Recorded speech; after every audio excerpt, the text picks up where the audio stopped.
નમસ્કાર મિત્રો, જય શ્રી કૃષ્ણ, જય માતાજી, હર હર મહાદેવ. કેમ છો બધા? સ્વાગત છે તમારું અમારા યુટ્યુબ ચેનલની અંદર.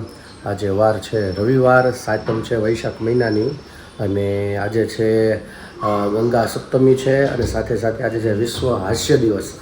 એટલે બધાની શુભકામના, ખાસ જેની અત્યારે બધાને જરૂર છે દવા કરતાં, કારણ કે અત્યારે હાસ્ય વ્યૂ ગયું છે અને તર્ક વિતર્ક વધી ગયું છે, ને લોકોને શું છે માનસિક સ્થિતિ પ્રમાણે અત્યારે લોકો બહુ બધા પોતપોતાના કામથી વ્યસ્તમાં, ચિંતામાં, ટેન્શન ને બધું ભેગું ફેરવા કરતા હાસ્ય બધાથી દૂર જતું જાય છે.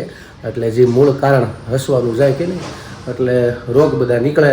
એટલે ખાસ મિત્રો, વિશ્વ હાસ્ય દિવસની ફરીથી શુભકામના. હંમેશા હસતા રહો એવી ભગવાન મહાદેવને પ્રાર્થના. અને તમને પણ આજના ભગવાનના મહાદેવના પણ હું તમને આજના દર્શન કરાવી દઉં. આજના ભગવાનના દર્શન જો હજી પૂજા અને બધા ધીમે ધીમે બધા પૂજા કરીને ઊભા થાય છે, ને અત્યારે 8 વાગ્યા છે, 7:30 થયા છે આમ તો હજી. અને પૂજા અડધારે થઈ ગઈ, અડધાને બાકી. ખાલી આસ્થાબેન હુતા છે, જાગીને હજી પૂજા કરીને ઊભી થઈ. જય શ્રી કૃષ્ણ. હા, હજી જો એને શરદી ફૂલ છે. ખો દઈને ગઈ મેં કીધું એમ, ખુશી વહી ગઈ મામાને ઘેરે ખો દઈને, એટલે અત્યારે જાગૃત થઈ છે. અવાજ આખો ફરી ગયો છે. હા એવું છે ને? હા, એટલે કહું ખુશી દઈને ગઈ તને મેં કીધું મેં ખુશી ગમે ખો દઈને જાય ખરા, એ પાકું છે.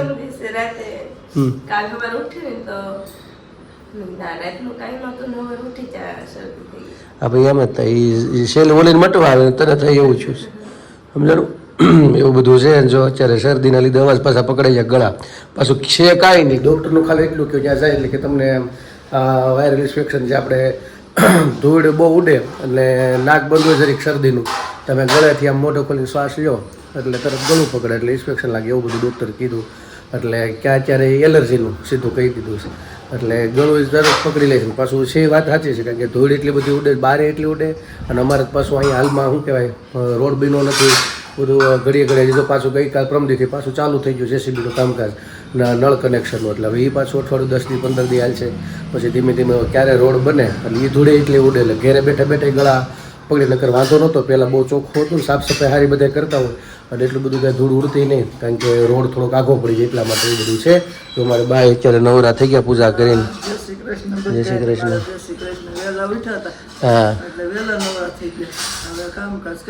હા, એ નાસ્તો કાંઈ આજ તો બેન છે ખાલી એકલી, એટલે કાંઈ ઉપાધિ એ તો હુતી રહે મોઢે સુધી. એવું છે ને? હા, એને પાછું આમ હોરવતું નથી ભેગું, એમ છું અમારે. એટલે સીધું બેન ચાલુ થઈ જાય છે. તકલીફ એમ એકલા મૂંઝાણી છે. ઉપર જાય રમવા હેતુ પાસે, પણ ઘડીક રમીને પાછી હેઠે આવે એટલે કે બેન કઈ આવી છે, બેન કઈ આવી છે. એટલે એકલા શું છે, બાળકને મજા ન આવે, સતત ભેગા ને ભેગા ભણવામાં, રમવામાં, ખાવામાં, પીવામાં બધે ભેગા. એટલે હવે ઘડીક માટે આમ નોખા થાય તો ગમે નહીં, બાળકને તો ખાસ એવું બધું થાય કાં. એટલે બે હરખું બધી રીતે ભેગું બધી જગ્યાએ. હા, એટલે ખાલી ઓલો દરવાજો રૂમનો આ ઓળો આ ખુલી ગયો કે એ ખુલી ગયો, એ દોડીને કાં આવી ગયા, કાં દોડીને ક્યાં આવી જાય, સેકન્ડ નો રહે. એટલે વધારે ઓલું થઈ ગયું. અરે બસ માં તેથી બેહારતા હતા ને તેથી તો બહોર હોય. ઘડીક તો આપણને એમ છું કે આને ભેગી મોકલી દઉં, એટલે ઓલો મારી પાસે આવ્યો હમો મને ભાડે આવજો એ મને કે મને જો એમ બારીમાંથી એમ ડોકું કાઢીને જો એમ કીધું ના, કે મારે બેન ભેગું જવું. પછી રાતનો રો રહે ને એટલે તકલીફ રહે. ન કરતો આ વખતે ટ્રાય કરવીશ, તમે બોવડી જાઓ ને એટલે ટ્રાય કર, કારણ કે મારે આ રોકાવું કે આપણે છે નહીં જાજુ, એટલે મેં કીધું હું લઈને આવું ને એકાદી તો કદાચ રહે જ એમ, એક દીધું 2 દી વાંધો ન આવે. એટલે રેમા કરે વાંધો ન રહે હસોડી. એ પછી એકાદ દી એવું લાગે એમ, પછી રમવા મળે. હા, એ પાછું અમે કાલનું કીધું ને વિદ્યા અહીંયા આવી છે, એટલે પાછું થોડું મન છુસ હવે. હા એવું છે, એકાદું જોઈ તો જ મજા આવે ને, તો મજા આવે. સમય વિયો જાય ને, સાચી વાત છે. પાછું વેકેશન એટલે ટાઈમે કેમ કાઢો, વાત એ હાચી. ઘેરે બે કામ ક્યારેક ન એમ થાય, ખાલું કામ એક ધારું હોય તો એમને એમ થાય કે એક દી રજા આવે તારું, અને રજા આવે તે એમ થાય કે સમય કેમ કાઢવો, એવું છે. એટલે એમ જ થાય, એટલે સમય નીકળી જાય એવું છે. ઠીક છે, ચાલો મારે 7:30 થવા આવ્યા છે, પાછું જવાનું છે યોગી ચોક બાજુ. થોડાક આ બાજુ છે પણ એ બાજુ છે થોડું કામકાજ વચ્ચે ત્યાં, એટલે યજ્ઞ છે બપોર સુધીનો, બપોર પછી કદાચ કથા કરવા જવાનું છે એવું પ્લાનિંગ છે. હવે હું જાઉં મારા પપ્પા જાય કઈ રીતનું ખ્યાલ નથી, તો ઠીક છે આપણે મળશું બપોરે, ત્યાં સુધી આપણે જાગવું. મારા બા ને બધા છે. તો બસ જો અત્યારે તો વાગી ગયા છે 12:30 ને અમારે જો રસોઈ થઈ ગઈ અને અહીંયા ભગવાનને થાળ પણ કરી દીધો. ભગવાન જમવા પધારો, દાળ ભાત શાક રોટલી કેરી ભગવાનને ભાવ કરીએ કે જમવા પધારો. અને આમાં તો રોટલી બનાવું છું ને પપ્પાને જમવા આપી દે મમ્મી, પછી અમે લોકો બેસું. પ્રદીપ તો હજી કાંઈ આવ્યા નથી, એટલે એવું બધું છે. અહીંયા જો બધું તૈયાર થઈ ગયું ને હવે પપ્પાને બોલાવી લે. હા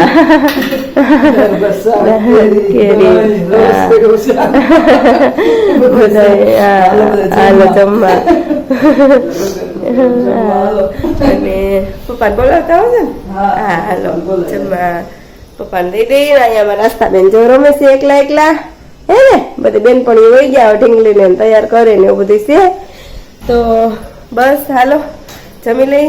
દાળ ભાત શાક ચોળીનું શાક કર્યું છે, દાળ ભાત ને એવું બધું છે. હાલો તમે લોકો જમવા, અમે જમી લઈ. હે હા જા પાર્કિંગમાં રમજો. હા તો બસ જો અત્યારે તો વાગી ગયા છે 8 અને આ બાજુ તો હું જો રસોઈ બનાવું છું. અત્યારે રોંઢે તો દૂરવા ગઈ આસ્થાબેન ગયા હતા ગુરુકુળ, હે ને એ ઉપર વર્ષાબેન જતા હતા ને તો નાવા ને આસ્થા મજા આવી ગઈ. એ છોકરી આમ જો તો ઘરે તો એને વર્ષાબેન ઉપર એ લોકો જતા હતા ને લઈ ગયા હતા એને ગુરુકુળ ને નાવા ને એવું બધું સ્વિમિંગ પુલ ને થયું છે ને એમ લઈ ગયા હતા. અને અમે એકલા હતા ઘરે એટલે અમે ઓટ બાજુ સારું કરવાનું હતું, દળણા હતા ને એવું બધું કર્યું વધારાનું બધું. અને હવે બનાવું છું રસોઈ. રસોઈમાં તો છે કઢી ખીચડી લોટવાળા મરચાં ને એવું બધું છે, રોટલા ને રોટલી. તો જો અહીંયા મરચાં બને છે, અહીંયા કઢી ખીચડી થઈ ગઈ. પ્રદીપ ગયા હતા કથામાં તો પ્રસાદ છે. હવે રોટલા ને 2 વસ્તુ બાકી છે, બધું બાકી બધું થઈ ગયું. થોડીક કટ બનાવવાની છે રોટલી ને પ્રદીપને ને પપ્પાને 2 પોટી બનાવવાના છે રોટલા. તો એ બધી છે ને અહીંયા આવી ગયો છે મારા ભાઈનો ફોન, વિડીયો કોલ. અહીંયા આવી ગયો છે વિડીયો કોલ. હા એ બધા એ પપ્પા જો અમારા ભાઈ અહીંયા રમે છે. અને જો આમ જો તો કોનો વિડીયો ઉતરે છે? કોનો વિડીયો ઉતરે છે? એ પપ્પા હા તારો ઉતરે છે. ખેલામાં મહેનત કરે છે. આમ જો તારો વિડીયો ઉતારો. જો અમારા ભાઈ હવે અહીં આવી ગયા છે તોફાન કરવા. તોફાન બહુ કરે છે, મથે છે એમાં થેલામાં છે, ખેલામાં મથે. અને અમારા બેન જો અહીંયા ખાય છે ગુલ્ફી. એને આવી ગયા છે બેન યાદ આવે છે. દિયાતમાં છો ને એટલે બેન યાદ આવવા મળ્યા, એટલે હવે બેઠા બેઠા અમારે કંઈક તો કરી દેવું પડશે. એને તમારે સેલ લઈ આવી દેવાના છે. હા લઈ આવીશું. હાલો બીજું હા તો બસ હાલો હવે રસોઈ બનાવીને પછી બેસી જમવા. તો હાલો તમે કઠિન રોટલા ખાવા. શ્રીનાથજીની પ્રીતમાં બંધાણી હો બેની હું તો શ્રીનાથજીની પ્રીતમાં બંધાણી. મધ્યની સાણે મારે મંદિર પધારા નવરંગ ચૂંદડી તાણી હો બેની હું તો શ્રીનાથજીની પ્રીતમાં બંધાણી. નૈનો માને ન જોડી મોતીની માળ તોડી ઉચાર્યા અમૃત રસવાણી હો બેની હું તો પ્રીતમજીની પ્રીતમાં બંધાણી. મધુર હસીને મારું મન હરી લીધું ભોળી થય ભરમાવી હો બેની હું તો શ્રીનાથજીની પ્રીતમાં બંધાણી. તેરે દિવસથી હું તો બાવરી બની છું ભાવે ન ભોજન પાણી હો બેની હું તો શ્રીનાથજીની પ્રીતમાં બંધાણી. રાત દિવસ મને રટણ શ્રીનાથનું કોમલ કળી કરમાણી હો બેની હું તો શ્રીનાથજીની પ્રીતમાં બંધાણી. રસિક પ્રીતમ મારે મંદિરે બિરાજા દાસી પોતાની જાણી હો બેની હું તો શ્રીનાથજીની પ્રીતમાં બંધાણી શ્રીનાથજીની પ્રીતમાં બંધાણી હો બેની હું તો શ્રીનાથજીની પ્રીતમાં બંધાણી કૃષ્ણ કનૈયા લાલ કી તો જય. મિત્રો અત્યારે રાતના વાગી ગયા છે 11:15 અને જો હું ને આસ્થાબેન બે જાગીએ છીએ. શું જોવાનું છે? હું શું છે? આ શું છે? રમકડું. અરે વાહ, કોણ લઈ આવ્યું? એ બેન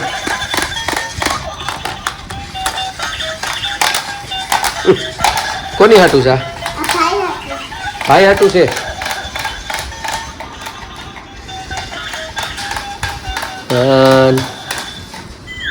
તો જો અમારા બેન ને ઓલી ભાઈ હાટું રમકડું લઈ આવ્યા છે તો હમણાં એકલા છે, ગમતું નથી એટલે આગળ સેલ નાખ્યા ને બેન અમારે રમે છે અને હવે જવું છે આગળ હુવા. કા બેન મસ્ત છે ને રમકડું? કા ભાઈ હાટું છે, ભાઈને મજા. ભાઈ બીતો તો કે ભાઈ જોયું જ નથી એવું છે. એમ ન કરાય, નીચે એમને મૂકી દેવું, એમ હાથે ન કરાય બેન. બેન બટા ન કરે નકરી ભાઈ પેલા નોખું થઈ જાય. ઠીક છે મિત્રો, તો બસ જો આવી રીતનું બધું છે. અત્યારે તો સાંજના બેઠા છે હું ને આસ્તુબેન બે બી છે ને મારી બાય જો હુવા જાય છે, એવું બધું છે. તો મિત્રો બસ આવું બધું છે ને અમારા બેને જો અત્યારે નિંદર તો એને તો નહીં આવે પણ મને આવે છે. હું થાકી ગયો છું આજે, કાલે પાછું સવારમાં વહેલું ઉઠવાનું છે. તો આ બ્લોગને પૂર્ણ કરીએ અને અમારા બેનું જે રમકડું છે એટલે બેઠા બેઠા સમય કાઢે છે, બેનની યાદ આવ્યા કરે છે, એવું બધું છે. તો આ બ્લોગને પૂર્ણ કરીએ, કાલે ફરી મળીશું નવી મસ્તી સાથે, વાતો સાથે.